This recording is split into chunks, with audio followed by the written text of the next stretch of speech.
So, without further ado, let's get into this.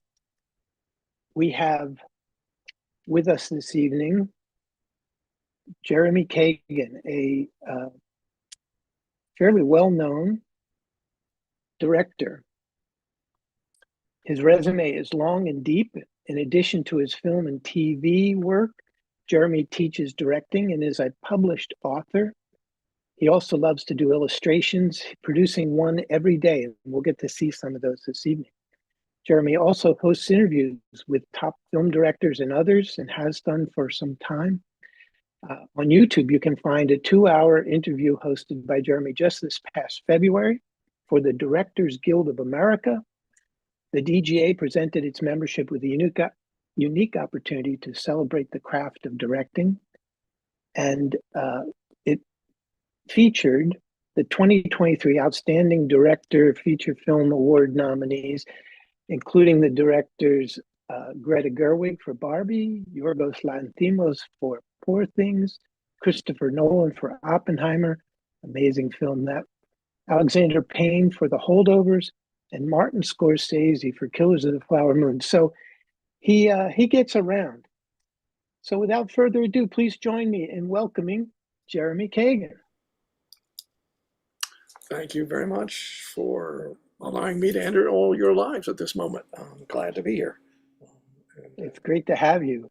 Really my pleasure. We've been chatting a fair amount in advance, setting this up, and we really, I've enjoyed getting to know you, and I'm sure our audience will enjoy getting to know you as well. So anything in particular that you would like to start with? I think, first of all, I am an image maker. I have been since I was little. And so I think the best way to get into discussing what we're all interested in is what happens after we move past our physical lives. So I want to share, in fact, what that was for me. Just to set it up, though, I didn't know anything about near-death experiences. I'd never even heard of the word NDE. So I was unprepared for the experience that I had. And in a way, that's a kind of a gift, because there were no expectations. What I was encountering was the fact that I realized, at least in my mind, I was dying and then went through a death experience. Sometimes I like to call this more of a through-death experience than a near-death experience. But let me share with you a 5-minute TED Talk that I gave that will kind of give a summary of that, and then I'll go a little bit deeper into some of that experience that is not in this. So, Daniel, if we can show that, we'll get started. Absolutely. Oh, that's the wrong screen. Okay. So the technology sometimes are our friends and sometimes not. Oh, it's disappeared on me. And I know why, because I made it full screen before we got into it. Gotcha. Let me stop. And that was getting a step too far ahead, apparently. I wonder, actually, go back. Watching, how many of you actually not only have had experiences, but knew before, if you did have an experience, that there was such a thing that has happened, that can happen. I'd be interested to hear that discussion if we can get into it. But see if you can show this to us now, Daniel. Yes, and I'll make a mention. We will take questions at the end. So whether you're watching through our IN Zoom platform or whether you're watching online on YouTube, we'll be looking at both of those for questions. So let's go and share, and then I'll do the full screen. Okay.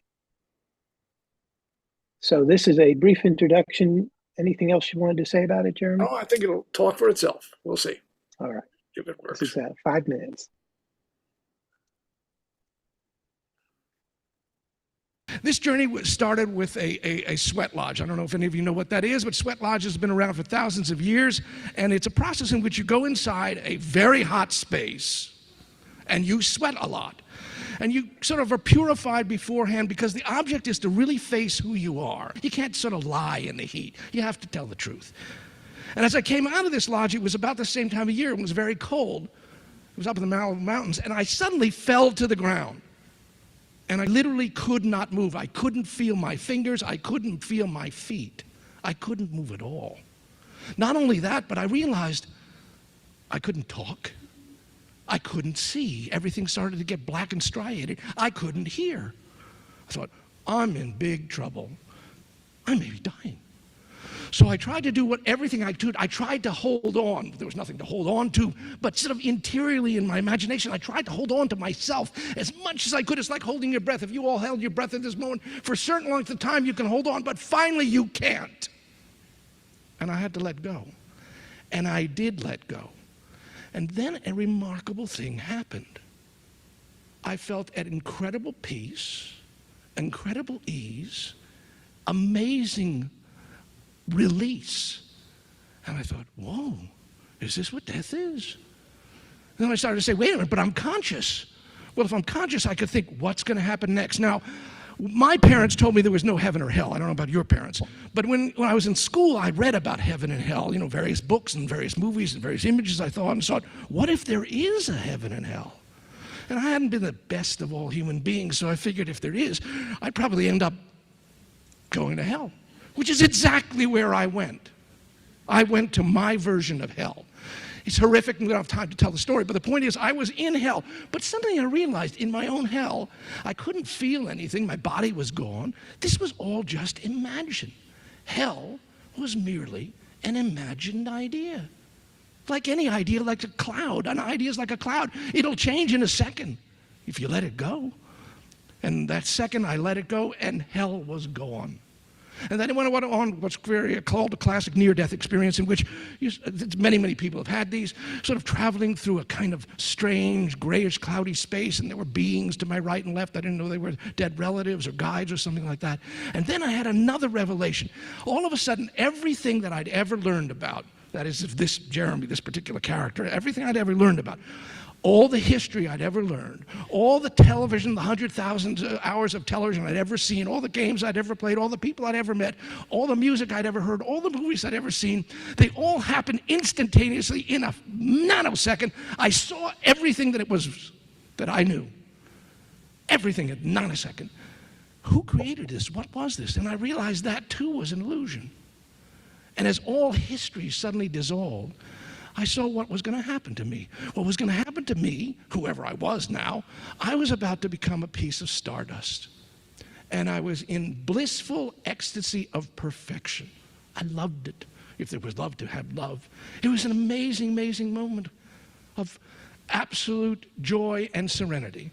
And then I realized that just to become a stardust, a piece of the stardust of the infinite, and all of a sudden the infinite came in on itself.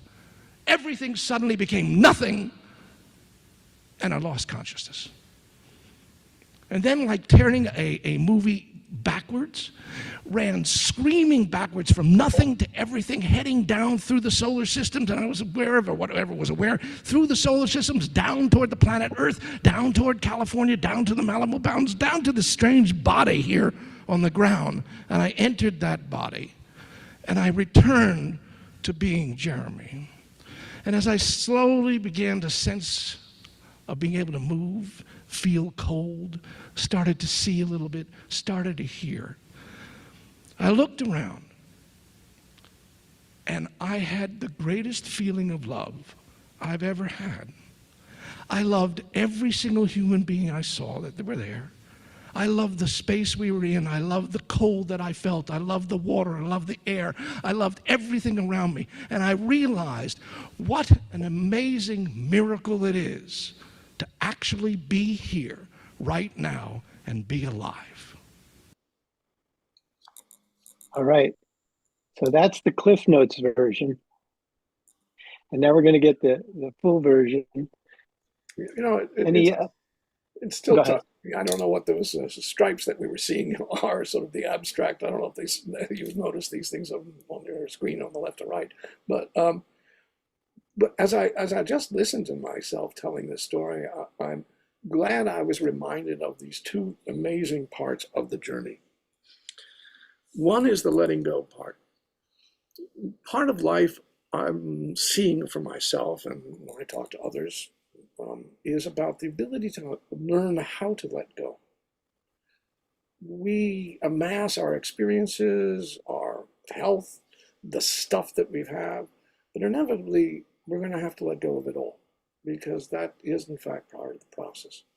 And, there's this wonderful line that I'm sure many of you have heard, that one who dies before they die, when they die, they don't die. So the gift of a near-death experience or a through-death experience is, in fact, that. Because you get to go through the process of literally letting go. I remember early on in the experience when I was realizing I had no control over my body, that I couldn't see and I couldn't hear. Before I realized I wasn't dying, I had to be on the set the next day directing a television show that I was making. Well, there was no way I was going to be on the set next day. That meant my career was gone. Guy goes to a sweat lodge and the director doesn't appear on. That's it for, Hollywood's not very tolerant of this kind of stuff. But then I realized I also was going to lose all of my relationships, all the people that I knew and loved. I couldn't talk, couldn't see, I couldn't move. I would be sort of like a basket case and never be able to have an experience with any of them. I was going to lose all of that connection, letting go. And inevitably, that's what's going to happen to every one of us. We will lose all these connections. But in the process of letting go, there is an opening. There's an opening, at least from the experience of this particular thing, was so awesomely beautiful, so blissful, so perfect, so... Words weren't even there for it. It was just a kind of splendor that I've never experienced before, and I can't say I've ever experienced afterwards. So that was this incredible gift, that dying is, in fact, in many ways, this enormous relief and release. Not that any of us should die at this moment. Hope we don't. Hope we stay healthy. But at the same time, that was part of the process. Now, as I said in what you just heard, when I realized that I really was dying, and that the dying was fine, the release of being out of the body was just absolutely perfect, but the mind was still functioning. And in this sense, now came what the mind does. And in many ways, as you all know, the mind is there to protect us. And it does oftentimes a good job, and sometimes it gets in our way. And my mind then was thinking what was going to happen to me. And what my mind, when it realized that there was a possibility, even though I'd been taught that there was no heaven and hell, what if there was hell? And in the process, I went to my version of it. And my version of it, as I was mentioning, it was this enormous, giant, and I will say it, feces that was as big as you can see, coming to literally surround and engulf me and swallow. And it did.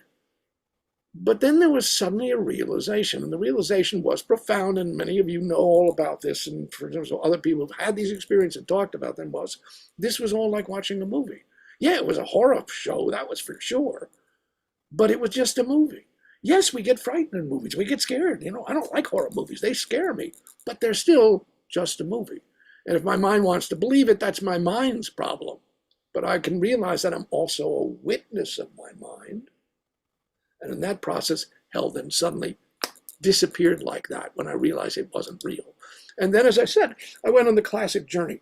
Now, here's something that was different for my particular experience.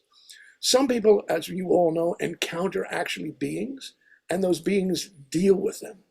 I was more like passing by the beings. You can see sort of behind me these shadowy figures. There was no question that they were beings. They had movement to them. They were observing me as I was sort of floating through them. But they didn't have words to be shared with me. They weren't saying anything. I wasn't having an encounter. I was just aware of them. I had no idea who they were, because they didn't define themselves. It wasn't like I'm meeting my parents who've passed, or I'm meeting some great beings from the past who are being guides, or, if you will, and we'll talk a little bit about this, aliens from some other world. That's not. There was these shadow figures, and as you can see, they kind of, you almost had faces, but like this one, that one over there, but not quite. And then I made that famous pass through, and this was sort of amazing because there was a realization as I moved past them through the tunnel toward, as you can see it, a Starfield, that in fact that was what my being, no longer Jeremy, I'm gone, Consciousness is still there for sure, but it's not making any judgments of right or wrong or good or bad. That's all gone. There's just the, quote, experience of beingness in an awesome realm. And that realm was going to lead me to the Starfield. And it was very clear that what I, in quotes, was going to become, in quotes, was one of the gazillions of stars. And if we think about it, many people talk about, we are all stardust. And in essence, as we think about the sort of the planetary nature of life itself, we are stardust. And the absolute elemental nature of a star with the very first elements of hydrogen, etc. This is what I was going to be. I was about to join the gazillion sands of light that are in fact in the sky. That was what was going to happen. And it was awesome, and it was perfect. And then what happened, as I just described, is it suddenly condensed and fell in on itself. Now, what's interesting, because we're going to go into this space a little bit, is the idea of it became everything, became nothing. And it was perfect in becoming nothing. And this is an interesting concept of how we are and where we are and how we evolve. Because the issue of nothing, which means all possibility, is in fact, I think, why and how all of us at this moment are here. Because we do come from, in essence, nothing that's defined. And then it becomes defined. And as I said, I then rush back like a movie going backwards, back down into the planetary system. But one of the things I want to reiterate also in terms of my encounter while being out of the body was this idea. I called this a blastula, and this was different from some of your experiences, I expect, and different from many people's experience who have, quote, a life review, where, all of your life is sort of presented to you maybe instantaneously. This was something a little bit different from a personal life review. It was everything that had ever gone into this incredible complex brain since I was born, and maybe even before that. And everything that had ever been recorded, even things I'd forgotten, was all sort of in here and suddenly exploded into my consciousness, that everything I'd ever seen, I'd ever read about, every war that had ever been fought, every great guru and every great leader, inspiring being, all of these people, all of the worst things in the world that have happened and all the most magnificent things in the world, all of those things were happening instantaneously. And they also were an illusion. No, I've never really been able to cycle through that, what that really means, because I'm a person who, I like taste, I like hearing, I like the physical nature of our being. So how can I say that this is an illusion? Is it an illusion? Well, it feels sort of real. This feels real. It's not an illusion. And yet, in some way, it is. And there's a concept that I'm going to talk about in a second, because what this journey was pushed me further into my spiritual journey. And my spiritual journey has been very, very specific from the culture and people I come from. I'm a Jewish person. I come from thousands and thousands of years of this particular people who lived for 1,000 years in what is now disputed territory that we're all so concerned about at this moment. And it is an ancient culture. And it is, although I grew up in a secular culture, it is also a very spiritual one, which I didn't know. But I'd begun to investigate it. And the spiritual, it has actually a name. The spiritual journey is called Kabbalah. And what that means is to sort of receive. But one of the basic tenets of that spiritual journey is that everything evolves from a word called Ein Sof, which means no end or nothing. That existence starts from nothing and then manifests itself. And to be aware of what's happening, as distinguished from the only in the midst of what's happening, but to be aware, to step back and be a witness is in fact one of the gifts and goals of the spiritual journey. To be a witness to what's happening, like to be a witness to all that I've ever experienced, and realize that consciousness is, in a way, everything and nothing. So I want to take you a little bit in terms of the journey that I've been dealing with. As Daniel mentioned, I'm a graphic artist as well as obviously a filmmaker. And in the graphic art, every week, actually, I do draw every day, but every week I do a drawing in response to one of the chapters of the most important document. Like the New Testament is to Christians, it's the Old Testament to Jews, it's called the Torah. There are 54 chapters. And the interpretations of these things they've been going on for thousands and thousands of years. So there's also a famous line is if you get 10 rabbis together to discuss a particular issue, you're going to get at least 11 opinions. So there are all kinds of responses, personal and collective and argumentative, over centuries about what does this mean? And I've been each week doing a drawing in response to that particular chapter that's read that week. And I've been doing this for actually also 15 years, and I've done 10 sets of these things. I'm in the midst of one of them right now. But here's one image that I want to show you, maybe 5 or 6 of these images, just to see the spiritual journey that to some degree relates to what we were just talking about in terms of the near-death journey. So Daniel, if you can pull up the first image here, I will sort of walk us through some of these and tell you, again, sort of the ideas behind it, but related to what's real, what's true, what mythologies do we believe in, how do they affect us. So let's see if we can get the first image up here. This first image actually, and I don't know, can we get rid of that upper blacks as well? There you do, almost get it. See if you can get rid of that one too, that'd be great. They like to be here. There we go, that's great. I'm glad we got rid of those this time. They were all right in the video, but I think they're better without this. Now, there is what I mentioned is that in the teachings of Jewish spiritual thought and Jewish just thought itself, it's all argumentative. It's all, this one has this opinion, this one has that opinion. And there's a spiritual context called the Zohar, which means radiance, light, that is also interprets all of these stories and all of the stuff that's in this particular document, the Torah. And in this particular case, this is the very beginning. In the very beginning, the human being that was created was both male and female. And as you can see, there are multiple colors, and that's because Jewish cosmology, and this is important in terms of the near-death experience, we exist at this moment in 4 worlds. Each one has a color associated.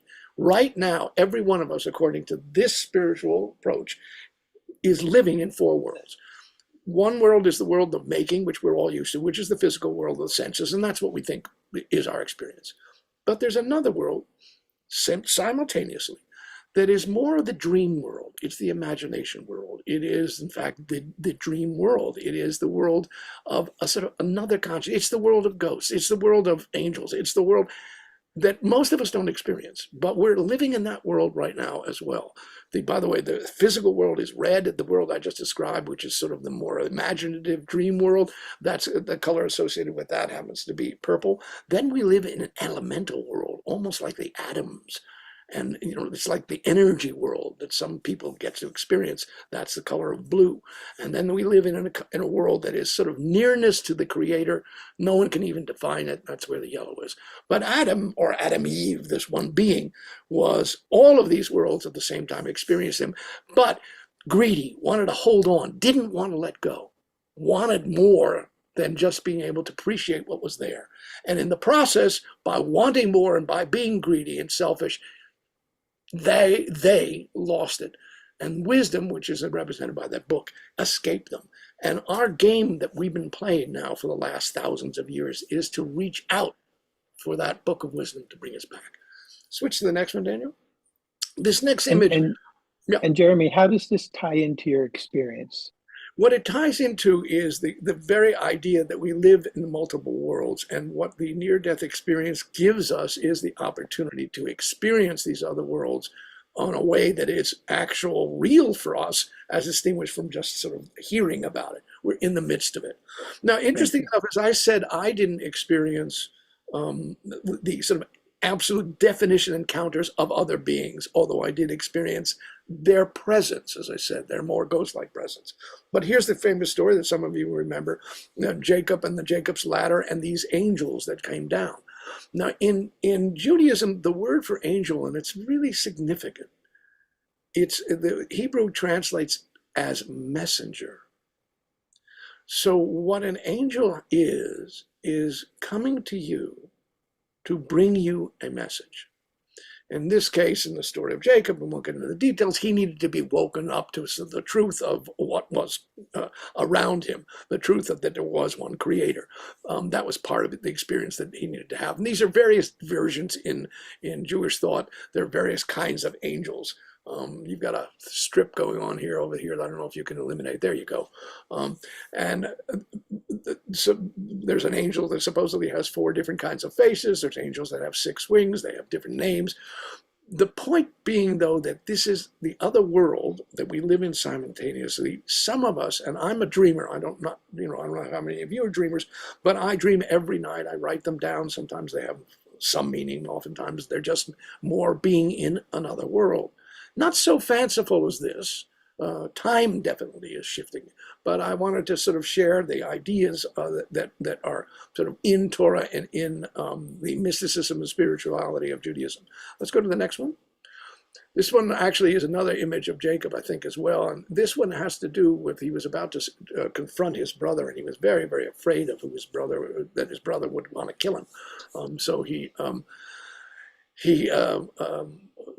was about to meet him, but he realized that, if you can go to the next one, Daniel, if it'll work, he was actually surrounded by people or angels that were going to be there to protect him, and which is an interesting concept because part of Jewish spirituality says there's literally an angel for every blade of grass, that everything has a other world that is its guidance, that it is a protector.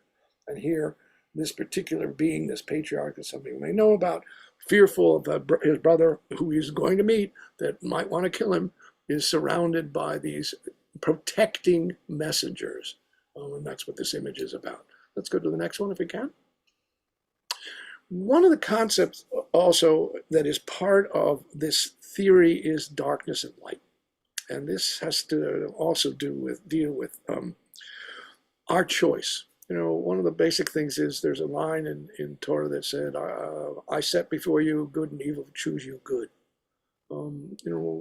The idea of, if you see in the dark side of this drawing, you can see these are the Egyptian authoritarian,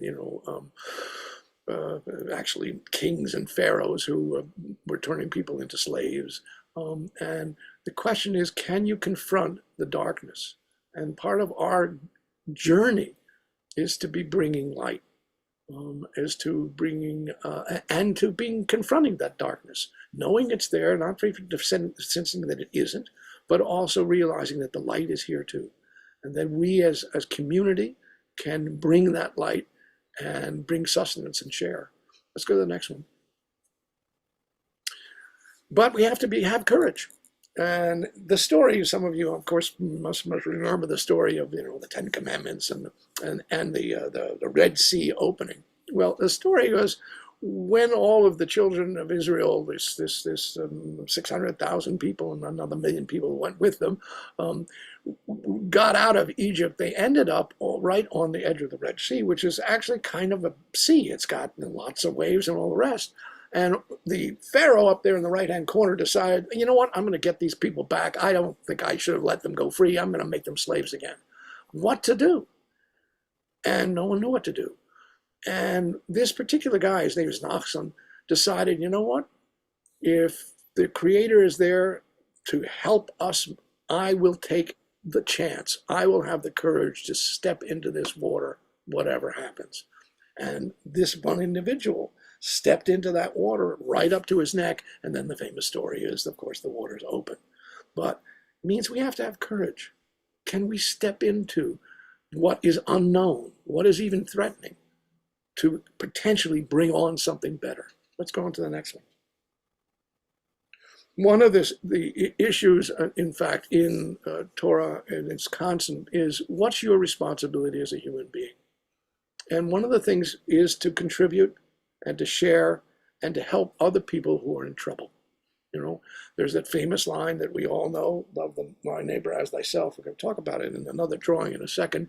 But this image here of what do you do? I remember some of you may know the wonderful spiritual leader Ram Dass, and he was once asked by Maharaji, his guru, what should I do now that I have enlightenment, or I'm trying for enlightenment? What should I do? And Ram Dass guru said, Maharaji said, feed people. Ram Dass said, what? He said, feed people. That's what you should do. And when we think about being able to share and to help other people in need and to help other people who are trapped get out of their traps, that's the yoke that is on this guy's neck. That's us. That's what we have to do. So even though the miracle of the awesomeness of the world of, let's say, the unknown near-death world, we're here also in the world of making, and we have a job to do. Let's look at the next one.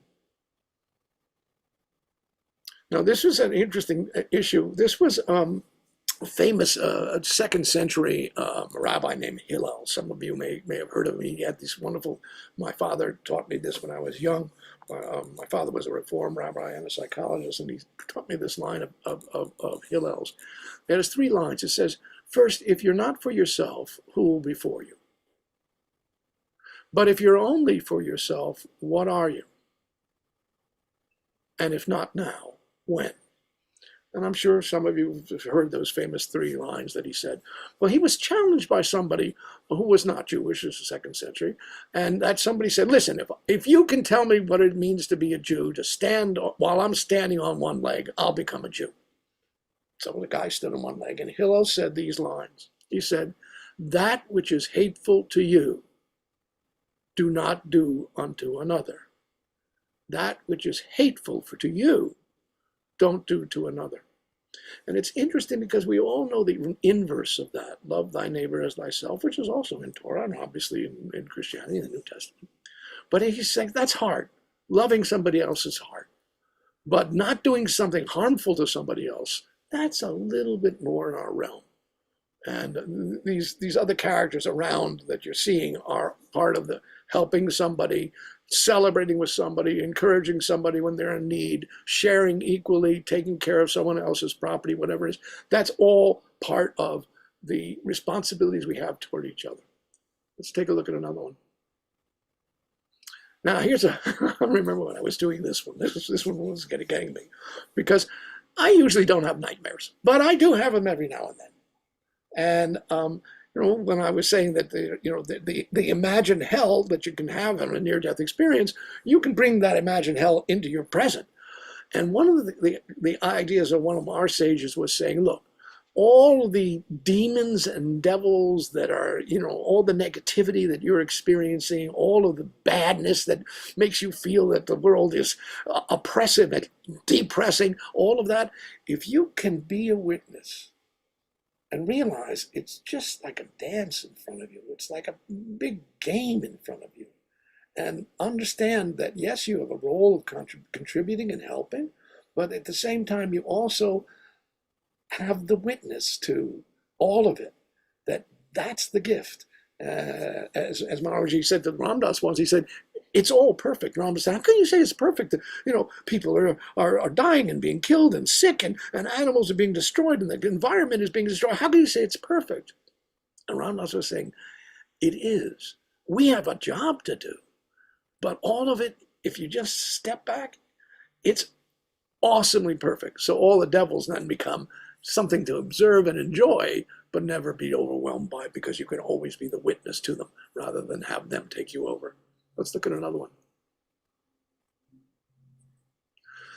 It's an interesting one here. This is near the end of the Torah, and it's an interesting issue here. The guy on the left in green is Moses, who was the sort of the person who was, in our tradition, the humblest of human beings and the greatest leader, and the one prophet that was able to communicate directly with God. And his follower, student, was Joshua. And what was associated with him when he was leading these children under the auspices of the Creator out of slavery into freedom and realizing that there was just one God, that multiple gods, nothing, just one God. And that God will always provide. There's a thing called manna, which you're just seeing these white dots. And the sun is associated with him. And above him is something those of you know about chakras. In Jewish thought, there's something called the Sephirot. It's very similar to the idea, energy centers, if you will. And he's passing on his knowledge to his student, who is a reflection. But you know, the moon is bigger in this case, because even though it's a reflection, there's so much more for us to do. Because now we have to make the bread to provide for others. It's not going to come directly out of the sky.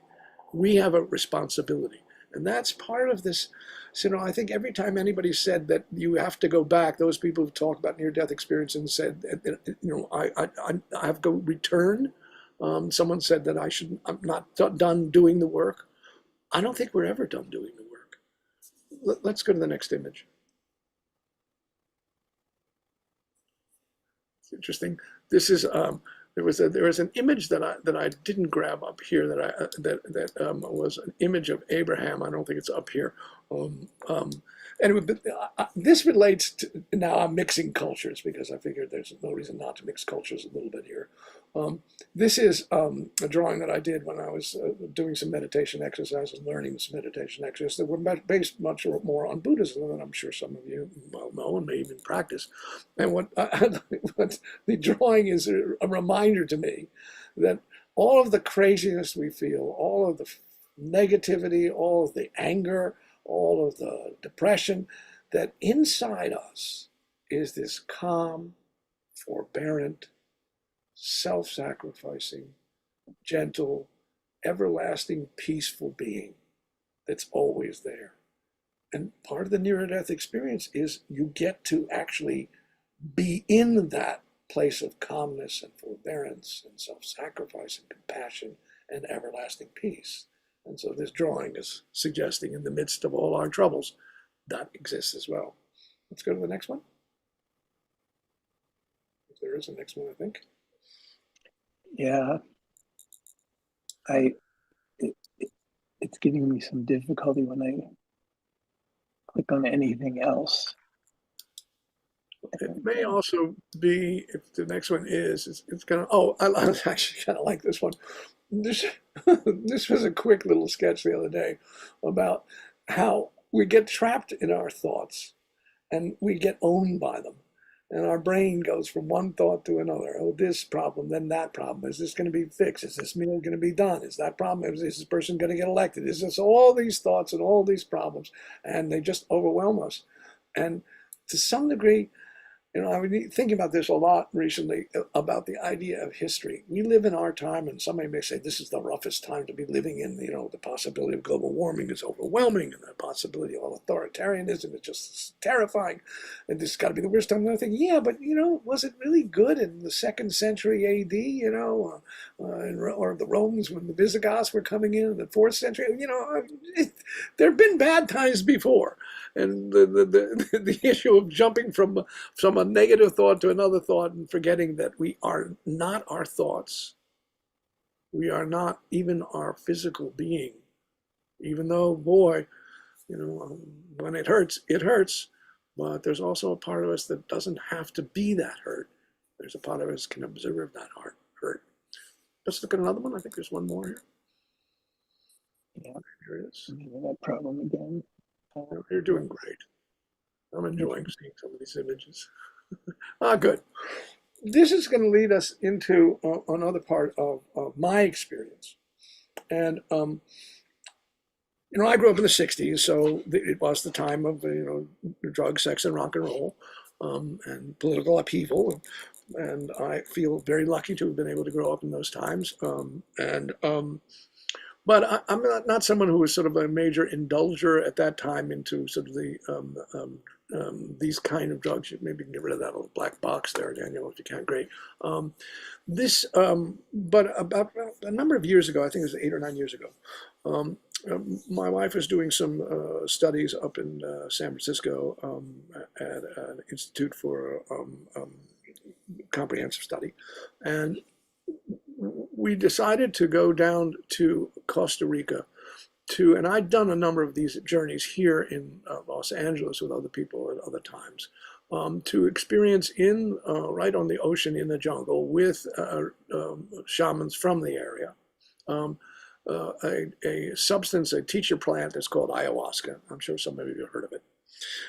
It's very, very powerful. It's a fascinating plant because it's actually not a plant. It's two plants that have absolutely no relationship whatsoever to each other. They don't even grow near each other. But when you mix them, they create the experience that people have been having for thousands of years. Now, how does anybody discover that this plant over here, mixed with that plant way over here, is going to create this experience? One of these plants has a substance that's known as DMT, and it's a psychotropic substance, and it literally, takes you out of your logical mind and puts you into all kinds of both visual and bizarre spaces. But DMT is very, very quick. We have DMT in our own bodies, and we experience every now and then. There's fast journeys. There's like rocket ship journeys. Some people in the past have smoked or injected DMT as an experience, and it lasts very, very short time. The other thing is a vine, and that vine slows the experience down. So these experiences will be 6, 8, 10-hour experiences rather than 10-minute experiences. This is 6 journeys all summarized into this one particular painting. And we could spend a long, long time going through the various aspects of the journeys. I just want to talk about one idea, though, of it to share with you, because it also relates again both to the concept of the messenger angel and the near-death experience itself. And this was that we were told by the shaman, he's the little guy in orange that you see down below. He hummed all the time, that guy. And part of one of the ceremonies had him spitting on our heads. That's all part of it. But the issue that I want to talk about is he said to us, the plant will talk to you. Now, other times I'd done this particular psychotropic, I'd had major, major visual issues and in images and stuff, and some of them were very negative and very frightening, and some of them were just, ecstatically beautiful. But I never heard the idea that the plant will talk to you. And there were about 20 people doing this over this 10-day period of these 6 different journeys. And as sure enough, everybody would share and integrate afterwards and talk about, and yes, everyone, the plant talked to them. In my case, it was 2 voices in harmony, 2 male voices in harmony. But the 2 things that I wanted to share with you, because I feel like they're of value to me, that I want to remind myself right now, and potentially of value to you as you hear this, is that the first message I got was, you are okay where you are. And that's an amazing statement because, you could think about all of the problems that you have, all the issues that you're confronting, all the fears and anxieties about the future, and yet you're right this second okay. That's a very powerful message. Reminds me of the book, You're Okay, I'm Okay, or I'm Okay, You're Okay. Yep. And the second message of the many messages that are typed in here on this rather large painting that you're seeing in this image, though, was, you are always supported. Now, that's a really tough one as well.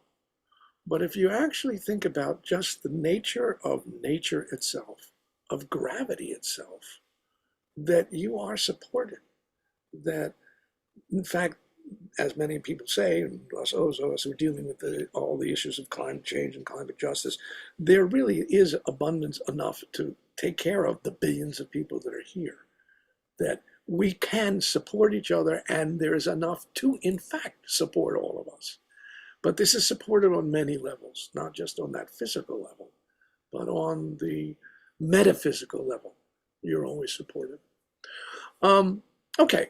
Let's move to another image, because I'd like to sort of go to one other aspect of some of my journey, and I think it will be of interest, because in a similar way, in a similar way, as I knew nothing about an NDE till I had the experience, I knew nothing about UFOs until I was approached by a colleague of mine, a student colleague of mine, when I was at the American Film Institute, who he and his children had actually experienced seeing a UFO, and he'd gotten obsessed with it and became, and still is, kind of an expert on it. Paul Davids is his name.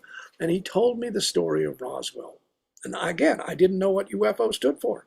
But when he told me that story, it was so amazing that I decided to, in fact, tell the story of how the Roswell incident to HBO, and HBO got behind the beginning of making this movie. This was our version of an alien. By the way, it illuminated from the inside, like chakra energies. And I remember I got a message from Steven Spielberg, who'd already made E.T., saying, "How did you make your alien?" And I said to Steven, "The price of your making E.T. was the price of our entire movie. You're kidding." He said, "No, I want to know." And it was a complex puppet. But I want to share something that when the movie was finally made and it was shown on something called Showtime, and it's a good movie, by the way. You can find it if you're Vimeo watchers, you can just type in Roswell and you can watch it yourselves for free. But I want to show a clip from Roswell that the studio decided they would not let it be shown. And so what I want to do is see if you can get that video clip on, that'd be great. Coming right up. Right, terrific. Sorry about that. There I am. Let's see where Oh boy.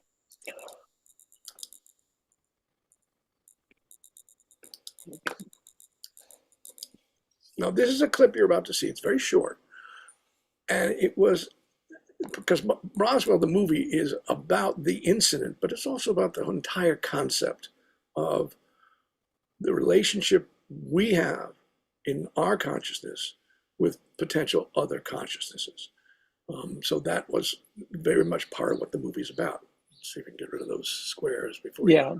Great. And we wanted to mention also that this is just a small outtake from the Roswell movie. Yeah, this is a scene they decided, you want to get that a bit of that other square on the right? Oh, there you go. Great.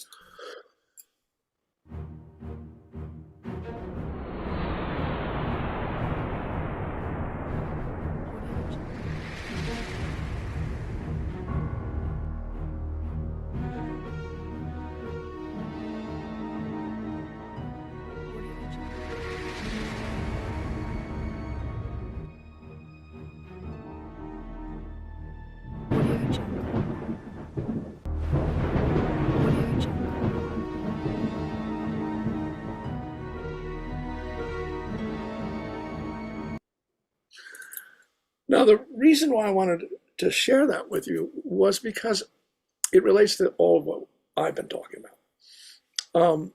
The idea of sort of what is there a possibility that there's other life forms other than what's on this particular blue planet?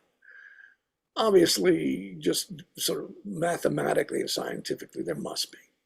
But how do we communicate with them? Now, remember I said that in Jewish mysticism and spirituality, you exist in 4 worlds at the same time. So if you are actually working in that second world simultaneously, you might have the possibility of communicating with them.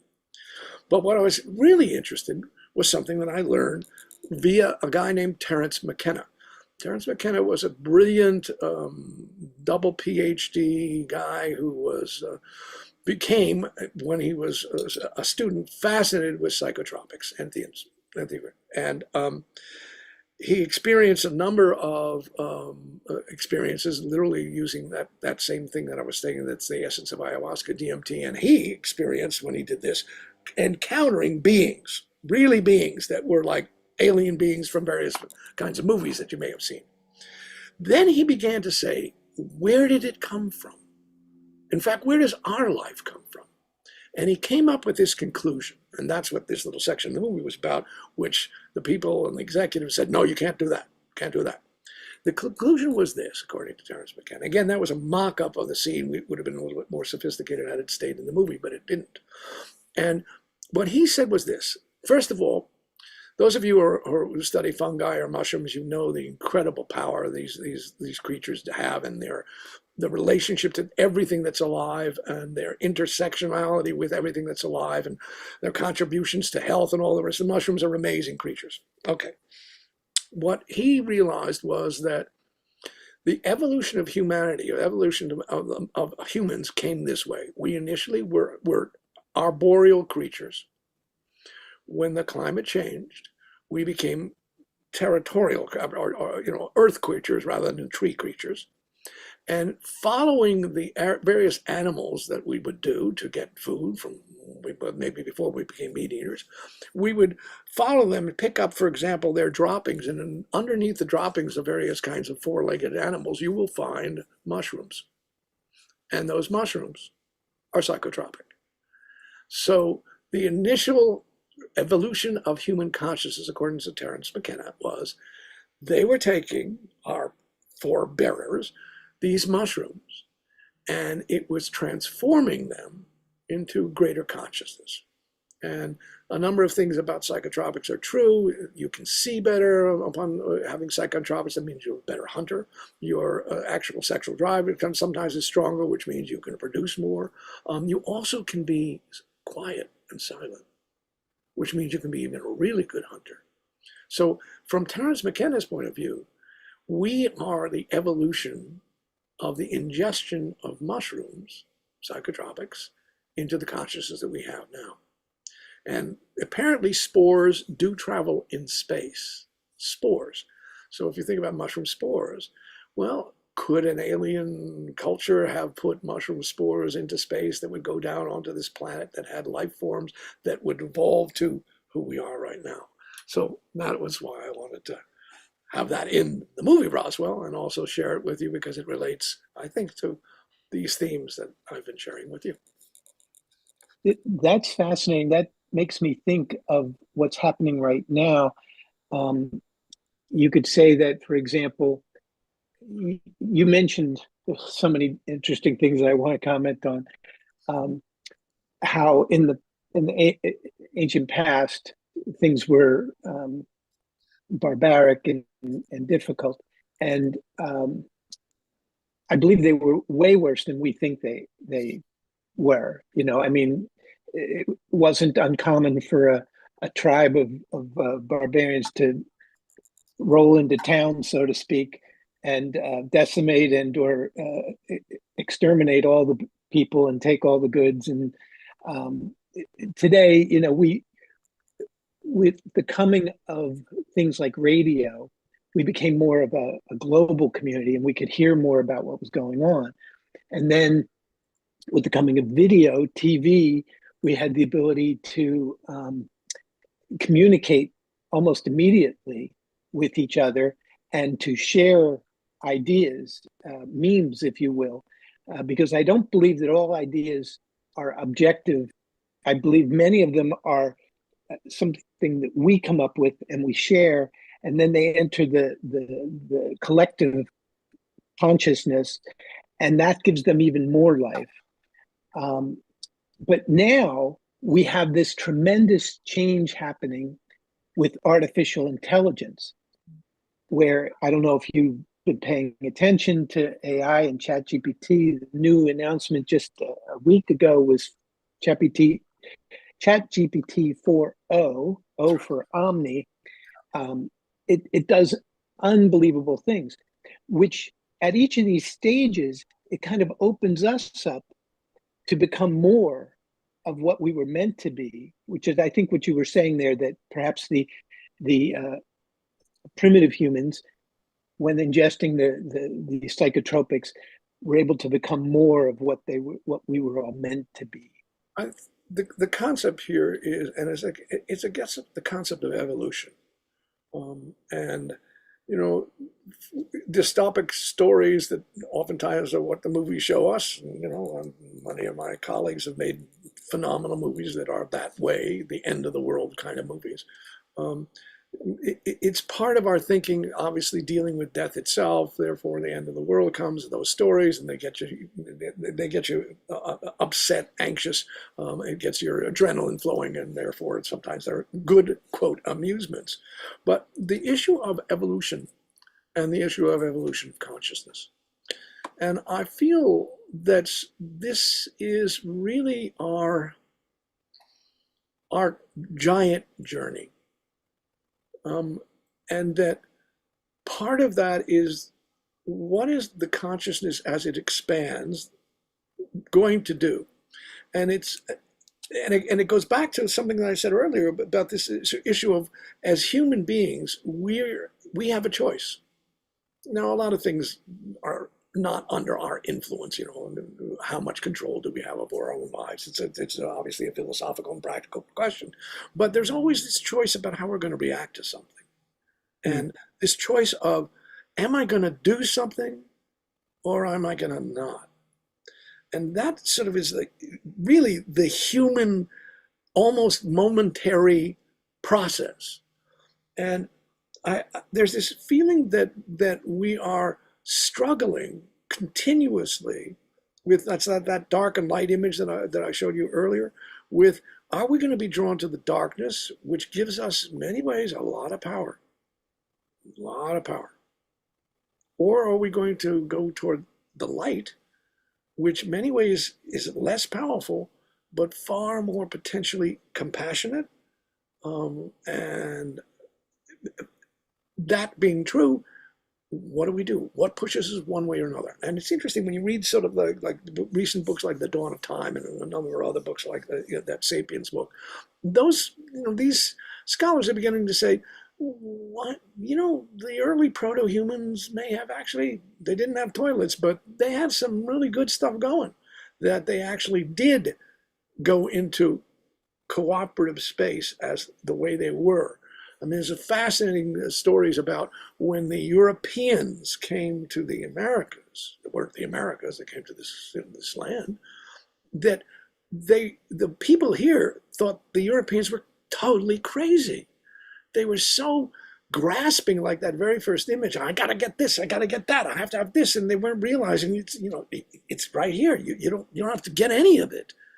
And the idea that we've somehow gone into that, as I say, that dark, I want to have, I got to hold on to, issue of letting go. Can I grasp it all? And, one of the things that hits me really, because I cannot get it, is that, there are over almost 600, quote, billionaires in America. That's insane. I don't understand how to even begin. I don't even know what a billionaire is. And when I ask a friend, what would you do with $1 billion? Most everybody just drops their jaw. They have no idea what they would do with $1 billion. But there is one you could actually feed everybody. You could do that. You could get health to everybody who needs it. You could do that. Are they? No, they're holding on. They're going to build bunkers. They're going to freeze themselves so that they can survive when the aliens arrive. And every now and then, by the way, I do go through this, and I'll stop. I do go through this one of one of my movies that I really liked, and one of my mentors was a director named Robert Wise. He made movies like the original West Side Story and Sound of Music. They also made a movie called The Day the Earth Stood Still. Some of you may have seen the modern version, but in the old version, there's this moment when the alien says, I'm here because you people are so blowing it on your planet by your destructive nature, by your cruelty, by your selfishness, that if you don't get it together, we're going to get rid of your planet. And, I keep waiting for, looking up with my friend Paul Daniel, come on down, give us this warning, because we're not paying any attention. Well, I think that's why we're seeing more UFOs, and I also think it's why we're hearing more about near-death experiences. It's to help us wake up. And personally, I believe we've, from the sources I listen to and the perspective I prefer, is that we've actually passed that tipping point. We are on the path to correcting the various tremendous multiplicity of mistakes that we have been making. But the good part of that, in my philosophy, is you learn from your mistakes, you learn from your experiences. So even if it's a negative experience, the learning is a positive thing. And I this would take forever to get into the depths of, but Jeremy, if you would tell us a bit more, go into some more detail when you first passed over, and give us more detail in that experience, please. Well, there Walk us through. are elements of the passing over. In my particular case, I mean, I was not in a hospital. I hadn't been in a car crash. I wasn't, or the other sources that sort of disrupt you from your physical body into this other worldliness. Mine, and again, this was not intentional. This was not drug, motivated or stimulated. I literally was doing work at sweat lodges, which I didn't particularly like, but I've been exposed to Lakota culture, and I was very appreciative. And I had a young man who was sort of teaching me this, and I liked the sweat lodge experience because in a sweat lodge, it's very, very hot, it's very, very dark, and it's so, in a way, uncomfortable that you just have to tell the truth. You can't lie. It just doesn't work. It's like Erhard seminar training. Intensified. And part of it is that, and there's things you do a wish for yourself, you do a wish for others. And oftentimes you don't say, if I say I wish health for myself, the person next to me doesn't say, and I wish health for myself. You recognize right away that even though you're asking something for yourself, you're also asking it for everybody else. So if somebody says, I need a new job. I mean, usually it isn't quite sort of mundane as that, but some might. Well, that's for everybody. Because somebody else down in the circle in the darkness, like, okay. So now I'm going through this ritual. It happened to be the day before my birthday, and it was very, very cold up in the mountains, but very, very hot. These are volcanic stones, really hot. They sparkle. They look like actually stars on stones. And as I was outside and you were naked inside, I literally, as you saw from the image, fell to the ground. Now, I know later doing some research, I had hypothermia. And if you're not, you can die from hypothermia. It can be very, very quick. My experience from those people who observed me to those people, and somebody did take my pulse. This is before I thought I was dying. I thought, he's okay. Lasted potentially from our time, 45 minutes. From my time, obviously, was beyond time. And there may have been a moment or two when my body really was in problem. And that's why this all happened. Now, so I know nothing about any of this. But not being able to move and being conscious was the first thing. And I don't know if any of you have had that experience, but that's terrifying. I mean, you can't move your hands or legs. I mean, it'd be okay if you couldn't move one thing, but I couldn't move anything. Yeah, it's fairly common to have what they call sleep paralysis experiences. Got it. Exactly. And that was the beginning. Now, I could hear, but sounds began to go. And I was like, what's going on? And I remember someone saying, are you okay? And I remember someone saying, no one ever got my. Go on. And then sight gone. Everything that, as I saw the image, striated to the point I couldn't see. Now, that means none of my senses are working. My entire throat became gravel. Now, the question is whether was I breathing or not is a really good question. Because this one, I don't know. Was there a time when I was not breathing? As you know, many near-death experiences are very specific. Breath is gone, stopped. Brain activity even stopped, and yet they've returned. So I don't know about that. I just remember very specifically that it had turned to gravel, and that was the experience. Right. But my the brain thing we want to hear about is the other side. Well, what happened was not immediately, I went through, oh my goodness, I'm in trouble. I was going to call paramedics. Oh my goodness, am I going to be in a padded cell? Then when I realized that, in fact, I was literally dying.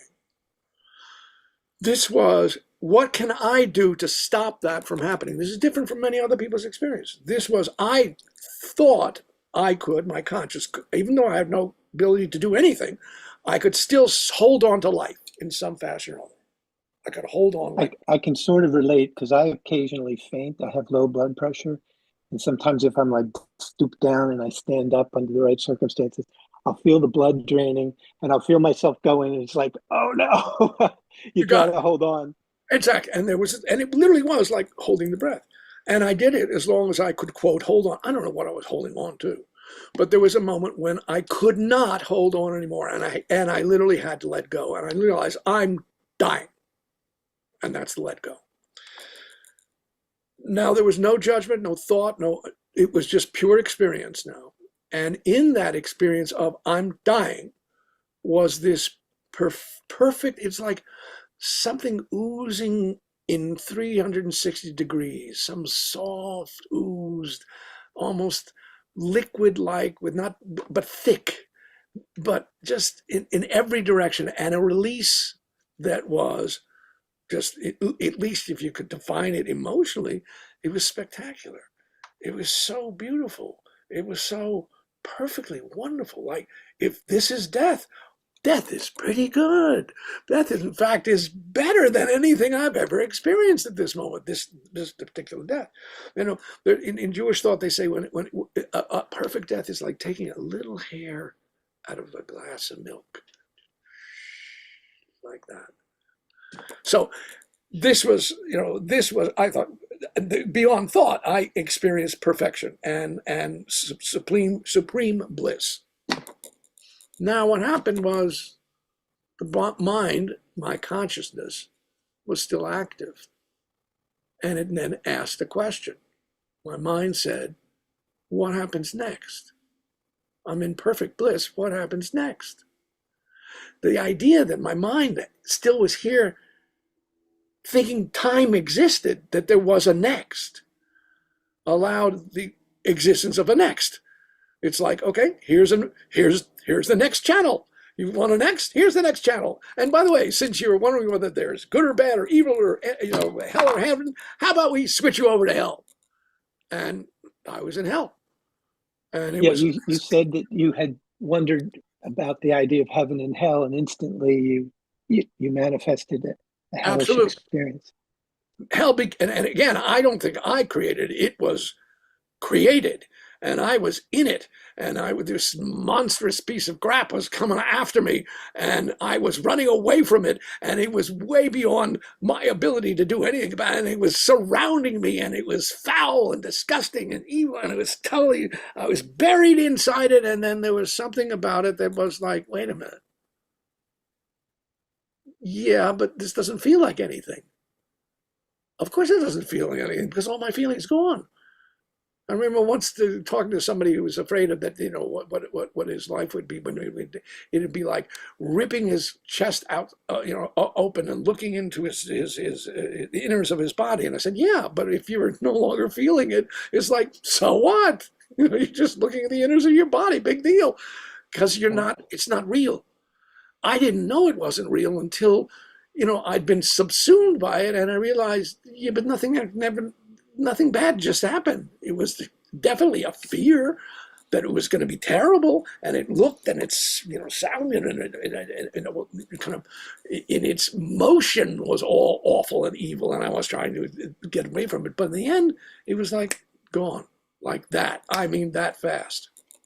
Yeah, I know someone who had a somewhat similar experience where they saw this giant demon coming at them, and full blown, top Hollywood budget, if you will, and he just decided, oh well, and he faced it head on, and it evaporated.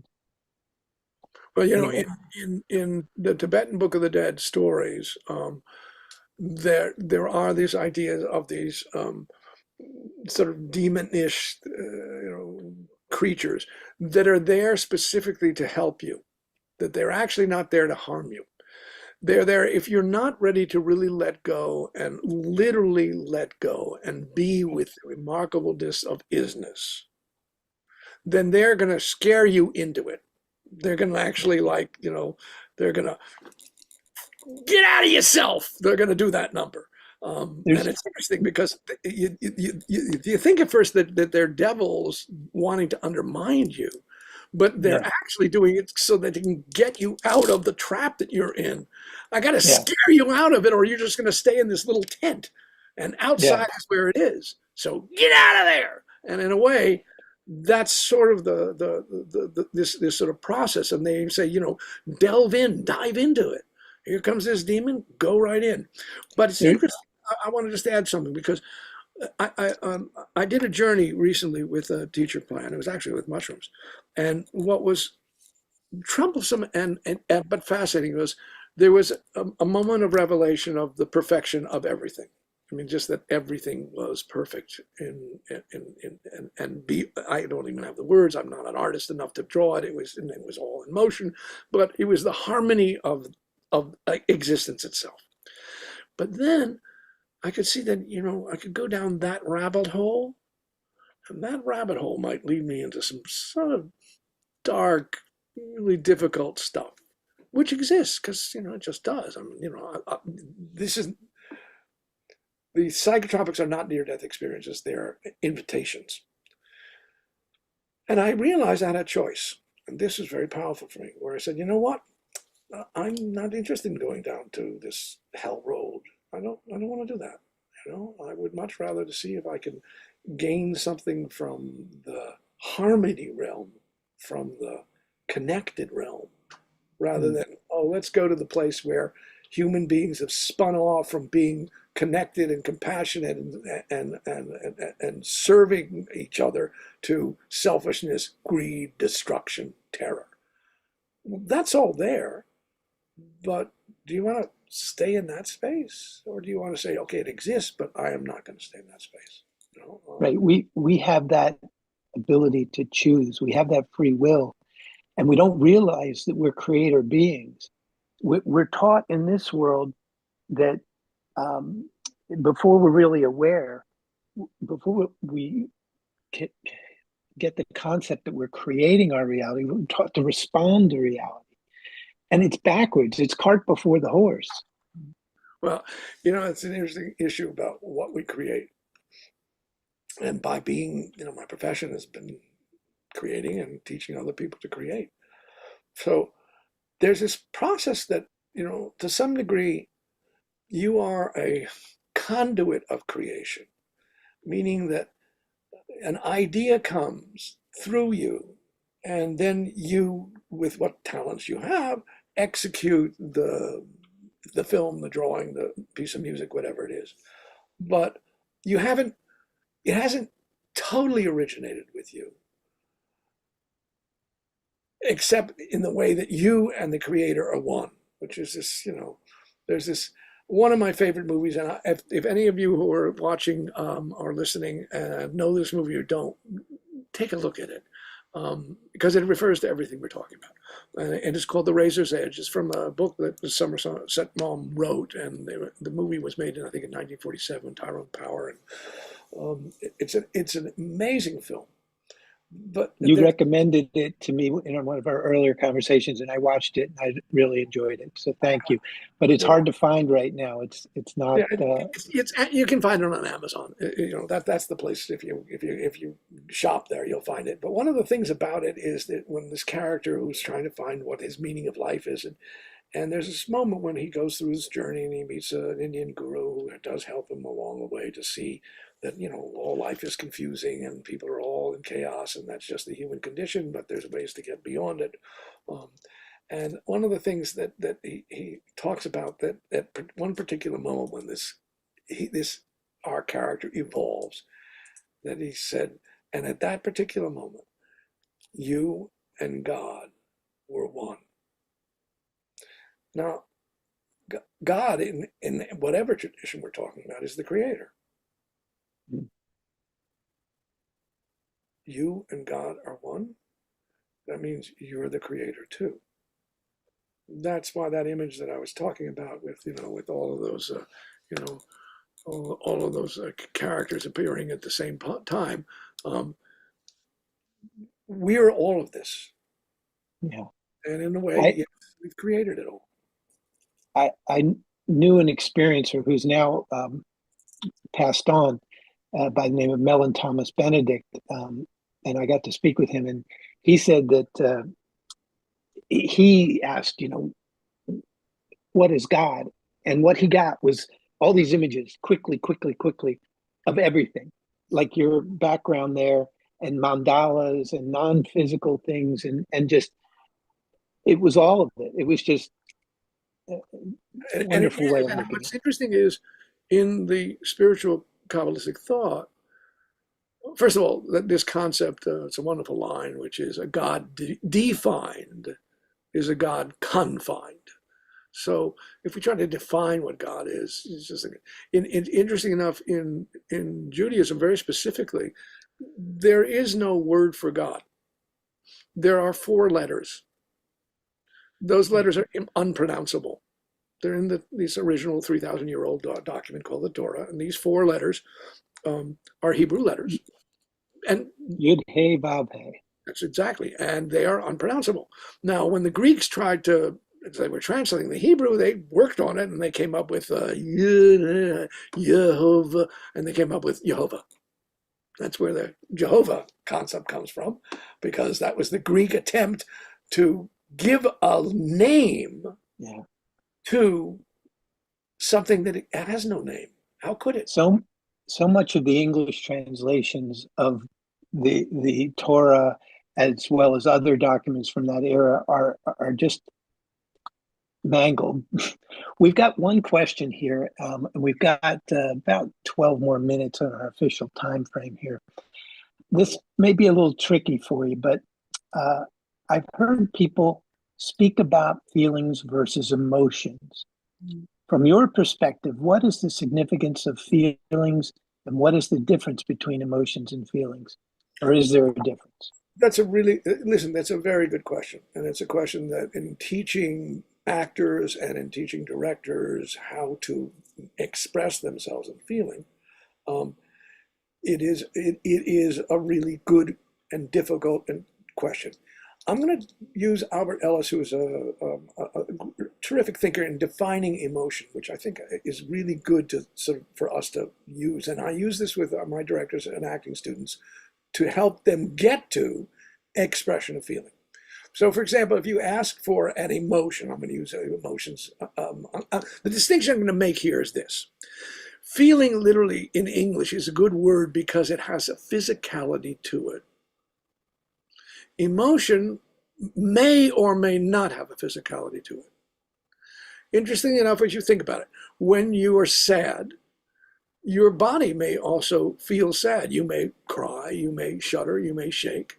When you are afraid, same thing, you may get, whatever how the feeling is literally physically experienced.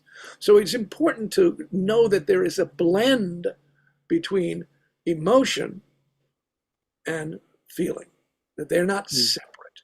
But I'm emphasizing feeling having physicality to it. It could be the tone of your voice when you're getting angry. That's a physicality. But you're angry. You say, he's emotional, he's angry. You're not saying he's feeling anger, although he may be. That's the point of making the distinction between the physicality.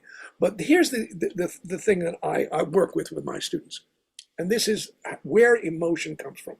Because if you say to an actor, I want you to be happy, it's not a very good direction. Now, if I said to you, Daniel, I want you to be happy, you might give me a smile or something, but is it real? Is it, it may be indicated, not really coming from the full being, from the full feeling of being. So where does emotion come from? The concept here is it comes from a combination of 3 aspects. The first thing is, what is happening? What's happening right now? So, I don't know, let's say the earth started to shake here in California, let's say it started shaking. That'd be happening. Now, what's my response? The second part of this is, what is your belief system? What is your perception of reality? And each of us has a different one. You've all been in, I'm sure, the situation where you've been sort of like, in a movie theater. I hope people still go to movie theaters where somebody next to you is laughing and you're not.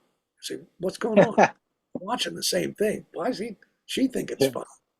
Why are they scared? I'm not scared. Because each one of us has a way of perceiving reality. That's how we grow up. That's our socialization. It's complex, but it is what our belief systems are. So if I believe that I'm going to be okay, that the world is a safe place, that even though this place shakes, I'm going to be okay. If I believe that the world's an incredibly dangerous place and that there's no angels looking over me, that, I'm always in jeopardy because that's the way I believe the world is, that's my perception, I'm going to be really quite terrified when this thing happens. Yeah, I So completely the agree. emotion comes from, the emotion is the third thing, the outcome. What is happening? What do I believe in, or what's my perception of reality? Then my emotion will express. Therefore, there'll be different emotions because of different perceptions of reality. So when we're working with an actor or director, we're an actor playing a character, we want to know what does this character believe about themselves, about the people around them, about the world in general. Once that's defined, then the emotion will always flow, because the emotion is always flowing anyway. But this isn't just a physical world thing. It's a metaphysical, spiritual thing. The key point, I think, is belief. So what you believe creates your response, which is your emotion and your reaction to the situation. And people don't understand the degree to which your beliefs affect your reality. I see you. So well spoken, because that really is the bottom line. Because if you start to change your belief, if you start to think, Einstein once said there are only two ways to look at the world. You either look at the world as friendly or not. That's it. All right. So if you change your belief from believing the world is unfriendly to thinking the world is friendly, that the universe is friendly, that everything that's happened, including the fires and the disasters and the murder, that it all is working in its own way, you're going to have a different emotional response to the same incident. Well, that's one of the key epiphanies of a near-death experience, is you realize, okay, the big bugaboo in all the movies is death, right? Oh my gosh, you're going to die, or some variation thereof. But when we realize that death is not permanent, that the self goes on, we have a book from Ions called The Self Does Not Die, then it changes the character completely. Can you say a little bit about how your worldview changed after your experience? I would say that it's still changing. I would say that just by you're all allowing me to retell some of this story, it reminds me of these issues of the power of love, the fact that the one thing that does not end is consciousness, that we are here for a purpose, that there's stuff for us to do, and it can be very little, it can be very small. It's interesting. There's a thing called, in my tradition, called the Lamed Vovniks. It translates as the 36. And who are these people? These are people like somebody knows that the person across the street, is bedridden, and they baked a little meal for them, went over and gave them the meal. Well, that's it. They're not people who ended the war in the Ukraine. No, it's these teeny little things that each one of us can do. But it is out of those little things that the world literally is saved. Yes. We flavor reality by our presence, and some of us have a dramatic impact just by their presence. We have another question, and is it okay if we go over our assigned finish time? Well, sure, people are this is with us. Yeah. This is from Cynthia. I had a friend who was in an operation when she had a near-death experience. She said that she was left with thinking that we have life and death mixed up in our worldview. Many of us tend to fear death, but in her experience, that stayed on the other side when the veil was filled with an overwhelming presence of love. So she said, "There's nothing to fear, of course." That's so. Thank you for sharing that, because that's the bottom line. I once asked a wonderful guru whose name is Sri Ravi Shankar. He's a very funny guy, delightful human being, quite brilliant.